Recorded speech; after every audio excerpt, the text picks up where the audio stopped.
Good evening friends. நம்மளுடைய அடிப்படை சட்டம் அறிவோம் சேனல்ல இன்னைக்கு புகார்ன்ற டாபிக்கை பத்தி தான் பார்க்க போறோம். இந்த புகார்ன்றது பார்த்தீங்கன்னா, இந்த கிரிமினல் கேஸ்ல ரொம்ப ரொம்ப ஒரு முக்கியமான விஷயம். ஏன்னா, இந்த புகார சார்ந்து தான் ஒரு என்டையர் கிரிமினல் கேஸுமே நடக்கும். அதே மாரி என்டையர் வழக்குமே இந்த புகாரில் உள்ள சங்கதிகள சார்ந்து தான் ஒரு தீர்ப்பு நீதிமன்றம் குடுக்குற வரைக்குமே நடக்கும். ஸோ, இந்த புகார்ன்றது ரொம்ப ஒரு முக்கியமான விஷயம். நான் இன்னைக்கு இந்த புகார்ன்ற சாப்டர எதுக்கு செலக்ட் பண்ணேன்னா, எனக்கு ஒரு 2 விதமான ஒரு குவரீஸ் வந்தது. 1, நான் ஒரு சில காவல் நிலையங்கள் போனப்ப நெறைய பேர், "சார் எனக்கு புகார் ஒண்ணு எழுதிக் குடுங்க சார். எழுதிக் குடுக்க சொன்னாங்க. நீங்க எழுதிக் குடுங்க சார். அட்வொகேட் தானே" அப்படின்னு சொல்லிட்டு கேட்பாங்க. அவங்களுக்காகவும். 2வது, "சார் நான் இந்த மாரி போலீஸ் ஸ்டேஷன்ல கம்ப்ளைண்ட் குடுத்துட்டேன் சார். கம்ப்ளைண்ட் குடுத்துட்டு போலீஸ் இதுவரைக்கும் எதுவுமே இன்வெஸ்டிகேஷன் பண்ணல. எஃப்ஐஆர் போடல. என்ன நடக்குதுன்னே தெரியல சார்" அப்படின்னுவாங்க. அங்க நம்ம அந்த புகார போய் பார்த்தோம்னா, அந்த புகார்ல ஒண்ணுமே இருக்காது. அவங்க ஒரு பியூரா ஒரு நான் காக்னிசபிள் அஃபென்ஸ் சம்பந்தப்பட்ட ஒரு புகாரா குடுத்திருப்பாங்க. இல்ல சிவில் நேச்சர் சம்பந்தப்பட்ட புகாரா குடுத்திருப்பாங்க. அதுல எப்படி போலீஸ் ஒரு ஆக்ஷன் எடுப்பாங்க? சோ, அதனால தான் உங்களுக்கு ஒரு தெளிவு ஏற்படணும். ஒரு புகார்ல என்னென்ன இருக்கணும்? அப்படின்ற விஷயங்களுக்காக நான் என்னுடைய மைண்ட்ல தோணுன விஷயங்களுக்காக, நான் இந்த புகார ஒரு கேட்டகரியா பிரிச்சு உங்களுக்கு சொல்லியிருக்கிறேன். மொத்தம் ஒரு 6 கேட்டகரியா நான் பிரிச்சிருக்கிறேன் இந்த புகார. சோ, நான் ஒன் பை ஒன்னா சொல்றேன். நீங்க அத நோட் பண்ணிக்கோங்க. அதே மாரி ஒரு புகார் எப்படி எழுதுறது அப்படின்றத நான் என்னோட கைப்பட சாம்பிளா எழுதி, இந்த லாஸ்ட் வீடியோ முடியறப்ப நான் போடுறேன். நீங்க பாருங்க. அந்த கம்ப்ளைண்டோட டிஃபரன்ஸ் என்னன்றது உங்களுக்கு தெரியும். இப்ப நம்ம பார்க்கலாம். புகார்ல என்னென்ன டைப்பா நான் பிரிச்சிருக்கிறேன் அப்படின்றத நான் சொல்றேன். ஃபர்ஸ்ட், நான் cognisable offence complaint. And second, cognizable offense complaint. Third, civil complaint. Fourth, civil cum criminal complaint. And fifth counter complaint. And sixth private complaint. நான் மொத்தம் இந்த கம்ப்ளைண்ட்டை நான் ஒரு 6 கேட்டகரியா பிரிச்சிருக்கிறேன். ஸோ, இந்த கம்ப்ளைண்ட்டை எப்படி எழுதலாம், இந்த கம்ப்ளைண்டோட டைப்பை அப்படின்றத நான் சொல்லிடுறேன். இந்த பிரைவேட் கம்ப்ளைண்ட் மட்டும் நம்ம நீதிமன்றத்தில் தாக்கல் செய்யறது. ஸோ, அதோட சாம்பிள் மட்டும் இதில் இருக்காது. அண்ட் கவுண்டர் கம்ப்ளைண்ட், அதுக்கான எக்ஸ்பிளனேஷன் நான் உங்களுக்கு லாஸ்ட்டாக சொல்லிடுறேன். நீங்கள் பாருங்க, சரிங்களா? ஸோ, இப்போ பாருங்க என்னென்ன கம்ப்ளைண்ட்ன்றதை நான் உங்களுக்கு அப்லோட் பண்ணுறேன்.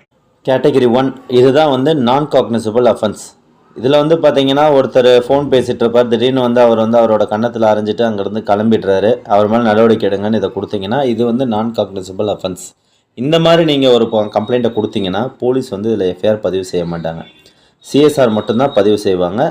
முன் அனுமதி வாங்கி தான் இந்த புகாரை விசாரிக்க முடியும், சரிங்களா? அண்ட் செகண்ட், இது காக்னிசபிள் அஃபென்ஸ். இது பார்த்தீங்கன்னா, அதே மாதிரி ஒருத்தர் ஃபோன் பேசிகிட்டு இருப்பார். அவர் அவரை பார்த்து தகாத வார்த்தைகளை பேசுவார். அதுக்கப்புறம் அவரை அரைஞ்சதுனால அவரோட பல்லு கீழே உடஞ்சி விழுந்துடுது. அதுக்கப்புறம் அங்கேருந்து மிரட்டிட்டு கிளம்பிடுறாரு. இது காக்னிசபிள் அஃபென்ஸ். போலீஸ் எஃப்ஐஆர் பதிவு செய்யலாம். இதில் 296B 117 class 2 351 section made out ஆகுது. அண்ட் தேர்டு, இது பியூராக ஒரு சிவில் கம்ப்ளைண்ட். ஒரு அண்ணன் தம்பி 2 பேருக்குள்ள சொத்து பிரச்சனை இருக்கும். அதை பிரித்து கொடுத்துருக்க மாட்டார். இவர் அடிக்கடி போய் கேட்பாரு. அவர் அதுக்கு ஏமாத்துறாரு அப்படின்னு சொல்லிட்டு அவர் மேலே நடவடிக்கை எடுங்கன்னு ஒரு புகார் கொடுத்தாருன்னா, இந்த புகார் மேலே போலீஸார் எஃப்ஐஆர் பதிவு செய்யக்கூடாது. ஒரு சில வழக்குகளில் இதுக்கு சிஎஸ்ஆரை ஃபைல் பண்ணிவிட்டு நீங்கள் சிவில் நீதிமன்றத்தை நாடிக்கோங்கன்னு சொல்லிட்டு போலீஸ் அமுச்சு வச்சுருவாங்க. அதுதான் பண்ணணும். போலீஸ் விசாரிக்கவே கூடாது இந்த சிவில் கம்ப்ளைண்ட்டை. அண்ட் இது சிவில் கம் கிரிமினல் கம்ப்ளைண்ட். ஒரு 2 பார்ட்டிக்குள்ளே ஒரு கேஸ் இருக்கும் கோர்ட்டில். அவரோட பொது வழி பாதையில் ஏதோ காவாவோ ஏதோ ஒன்று சரி பண்ணுறேன்னு சொல்லிட்டு சரி பண்ணிட்டு இருப்பார். இன்னொருத்தர் கோர்ட்டில் கேஸ் இருக்குது, நீ எப்படி பண்ணுவேன்னு தகராறு பண்ணி அவர் அங்கே இருக்கிற பைப்பை ஏதாவது எடுத்து அடித்து அவருக்கு அதனால் ஏதாவது கொடுங்காயம் ஏற்பட்டுச்சுன்னா, இது சிவில் கம் கிரிமினல் கம்ப்ளைண்ட். உங்களுக்குள்ள சிவில் பிரச்சனை இருக்குது, அதனால் நான் எஃப்ஐஆர் போட மாட்டேன்னு போலீஸ் இதில் சொல்லவே முடியாது, சரிங்களா? இதில் 296B 118 கிளாஸ் 2 வருது. ஸோ, இந்த மாதிரி தான் ஒரு புகாரை நம்ம டிஃப்ரென்ஷியேட் எடுத்துக்கணும், சரிங்களா? இந்த 4 டைப்புமே பார்த்துருப்பீங்க ஃப்ரெண்ட்ஸ். ஸோ, இது ஒரு டிஃப்ரென்ஷியேட்டுக்காக நான் கொஞ்சம் அர்ஜென்சியாக எழுதுனேன். உண்மையாக அதில் எதுவுமே சம்பவங்கள்லாம் நடக்கல. என்னையுமே யாரும் அடிக்கலை. நீங்கள் யாராவது அடித்தாங்கன்னு சொல்லிட்டு கமெண்ட் ஏதாவது கேட்க போகிறீங்க.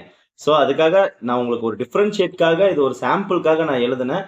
இன்னும் நிறைய சங்கதிகள் சூழ்நிலைக்கு ஏற்ற மாதிரி மாறுபட்டு உங்களுடைய புகாரின் தன்மைக்கு ஏற்ற மாதிரி நீங்கள் டிராஃப்ட் பண்ணிக்கோங்க.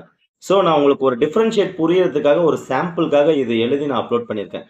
இதுல வந்து நான் வந்து கவுண்டர் கம்ப்ளைண்ட் பத்தி நான் சொல்லியிருக்க மாட்டேன். இந்த கவுண்டர் கம்ப்ளைண்ட் வந்து பாத்தீங்கன்னா, ஒரு சம்பவத்துல இரு தரப்பினருமே மாறி மாறி அடிச்சுக்கிட்டு 2 பேருமே போய் போலீஸ் ஸ்டேஷன்ல புகார் குடுப்பாங்க. சோ யாரு 2 தரப்புல அடிச்சவங்க அடிபட்டவங்களும் போவாங்க.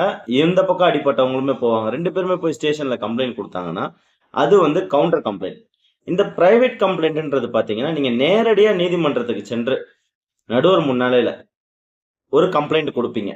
இதுதான் வந்து பிரைவேட் கம்ப்ளைண்ட்.